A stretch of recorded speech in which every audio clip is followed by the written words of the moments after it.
இயேசு கிறிஸ்துவும் நானும். இன்றைய வேத வசனம் 1 சாமுவேல் 12:23.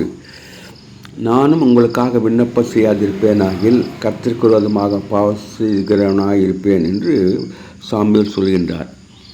சாமுவேல் இஸ்ரேல் மக்களை பார்த்து, நீங்கள் கேட்டபடி உங்களுக்கு ஒரு ராஜாவை ஏற்படுத்தினேன், நான் முதிர் வயதாகிவிட்டேன், நீங்கள் என்னை குறித்து சாட்சி சொல்லுங்கள் என்று அவர் கேட்கின்றார். நான் யாருக்காவது இடுக்கன் செய்தேனா, அநியாயம் செய்தேனா, யாருடைய கருதியாவது வாங்கினேனா சொல்லிட்டு அவர் சொல்லுகின்றார்.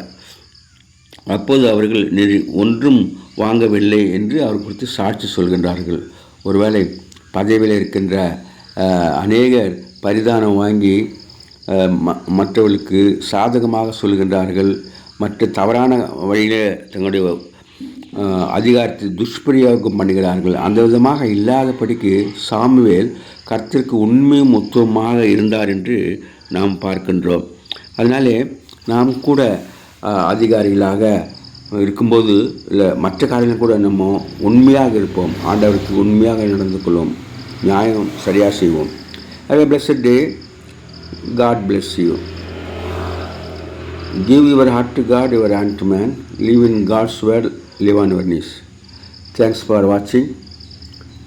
Like, share, subscribe.